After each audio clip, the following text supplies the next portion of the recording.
Trump and his Treasury Secretary just announced the toughest sanctions in history on Iran. But here's the truth they don't want you to hear. This isn't a sign of strength, it's a confession of failure. Hello everyone and welcome to our new episode. Let's rewind. A few weeks ago, Trump boasted he would never let Iran take control of the Strait of Hormuz, even calling it a US territory. Fast forward, now Iran is seizing and targeting illegal tankers in the Strait of Hormuz almost daily. And what is the American response? Silence. Why? Because America has been depleting their ammunition and refilling these stockpiles of offensive and defensive missiles could take years. Of course, this could also be a ploy to trick Iran into relaxing its defenses, making them think a major attack is off the table. Just like the previous two times, the US and Israel tried a surprise strike, but I seriously doubt Iranians will fall for it a third time.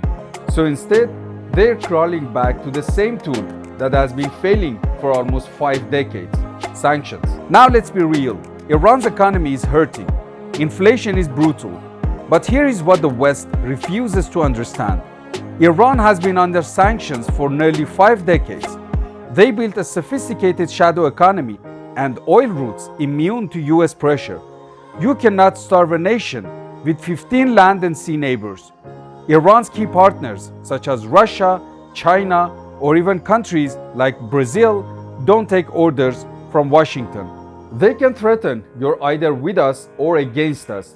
But this bullying in reality backfires, forcing other nations to cut ties with a nation they don't have any problem with. Just because Washington cannot solve its own issues doesn't make America greater and more powerful. It makes the dollar weaker. It makes US credibility collapse.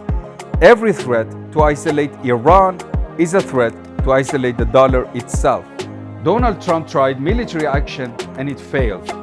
Iran closed the Strait of Hormuz, something that was open before this war. So Trump is now back at square one. Sanctions again, but with less military power and with less credibility. He is racing against the clock. He needs a win before the midterm elections. But Iran has time. They can endure this for 3 months or 3 years. It doesn't matter. Meanwhile, Americans are paying the price. Gasoline is rising again. Food prices are skyrocketing. And here is what they won't tell you on CNN and Fox News. America's problem isn't just Iran. The White House is held hostage by a lobby that has turned US policymakers into puppets of Israeli interests. As long as Israel matters more to Washington than American interests, there will be no deal with Iran. And the irony is that Netanyahu and Trump, in their blind hatred, are bringing Iran closer than ever to becoming a great power. Their arrogance is weakening America and pushing Israel to the edge. And one day soon, Washington will have to choose between its own survival and Israel's. So will Trump ever admit he lost? As long as he sticks to maximum pressure, he's not just hurting Iran, he's hurting American people and the global economy and keeping the Strait of Hormuz closed. What do you think? Can sanctions ever really work against Iran? If you want to hear more about this and you want to hear things that they don't tell you on TV, hit that like button and subscribe. Thank you for watching.